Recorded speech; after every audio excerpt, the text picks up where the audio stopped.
रामायणामध्ये किष्किंधा नावाचे ठिकाण आहे। या ठिकाणी असं म्हणतात की राम आणि हनुमान यांची भेट झाली। रामाला जेव्हा सीतेचा शोध घ्यायचा होता तेव्हा हनुमानाची मदत घ्यायची होती आणि ते ठिकाण ते म्हणजेच किष्किंधा। चला तर मग हंपी या ठिकाणी। हंपी हे शहर मध्य कर्नाटकच्या पूर्व भागात तुंगभद्रा नदीच्या काठावर आंध्र प्रदेश राज्याच्या सीमेजवळ वसलेले आहे। बंगळुरू पासून 376 किलोमीटर अंतरावर आहे आणि हुबळी पासून ते फक्त 165 किलोमीटर अंतरावर आहे। हंपीला सगळ्यात जवळचे ठिकाण ते म्हणजे हॉस्पेट की जे फक्त 13 किलोमीटर अंतरावर आहे आणि इथून विमानतळाचा तुम्ही जर विचार केला तर विमानतळ फक्त 32 किलोमीटर अंतरावर आहे आणि की ज्याचे नाव आहे विजयनगर विमानतळ। हिंदू धर्मामध्ये शंकराला आदराचे स्थान आहे। पंपा हिंदू देवी पार्वतीचे एक नाव आहे।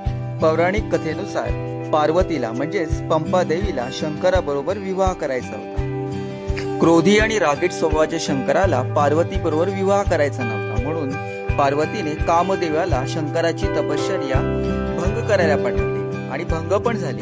त्यामुळे शंकर चिडला आणि क्रोधित होऊन तिसरा डोळा उघडला। परिणामी कामदेव भस्म झाले। पार्वतीच्या संकल्पामागे प्रेम आणि आदर असल्याचे कळल्यावर भगवान शंकर यांनी पार्वती बरोबर विवाह केला आणि कामदेवाला पुन्हा जिवंत केले।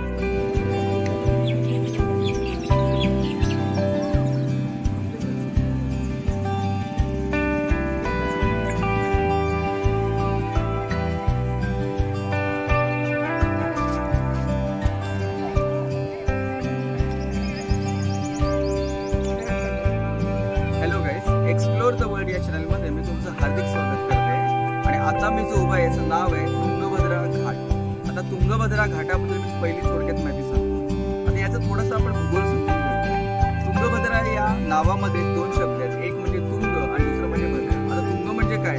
तुंग नावाची नदीचा उगम हा कर्नाटकमध्ये होतो आणि तिची लांबी जी आहे 147 किलोमीटर लांब आहे। आता पुढे भद्रा नावाने एक दुसरी नदी आहे आणि तिचं किलोमीटर्स मध्ये अंतर आहे 178 किलोमीटर। दोन्ही नद्या या एका ठिकाणी संगमामध्ये मिळतात आणि ज्या ठिकाणी दोन्ही नद्या मिळत आहेत तिथे जो घाट बांधलेला आहे त्याचं नाव आहे तुंगभद्रा घाट याला आपण बोलतो। आता या नद्यांची खासियत काय बघा की या दोन्ही नद्यांचा उगम जो आहे कर्नाटकमध्ये होतो। कर्नाटक राज्याला पूर्ण पाणी मिळतं। पुढे या ठिकाणी इथे याचा उगम होतो आणि उगम झाल्यानंतर हे जे पाणी जे आहे हे वाहत वाहत वाहत वाहत वाहत जाते पुढे जाते की जे आंध्र प्रदेशामध्ये कृष्णा नदीला मिळतं किंवा आंध्र प्रदेशामध्ये या नदीला काही ठिकाणी कृष्णा असंही म्हटलं जातं, कृष्णा नदी म्हणून।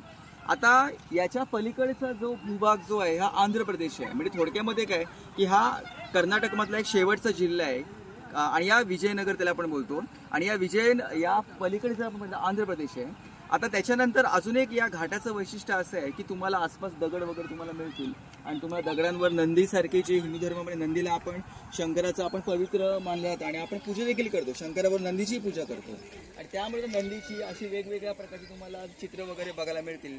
दगडापासून कोरीव काम नक्षीकाम केलेली नंदी जी आहे तुम्हाला ते बघायला मिळू शकतात।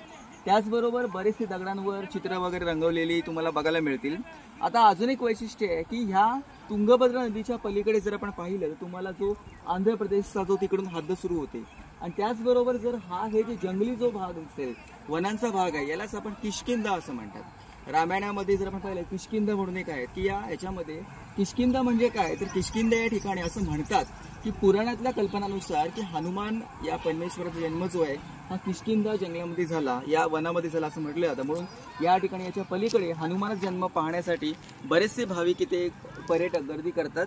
त्याचबरोबर या घाटाच्या बरेच पलीकडच्या बाजूला जर आपण पाहिलं तर इथे जगातलं सगळ्यात मोठं एक वारसा स्थळ आहे आणि त्याचं नाव आहे हंपी।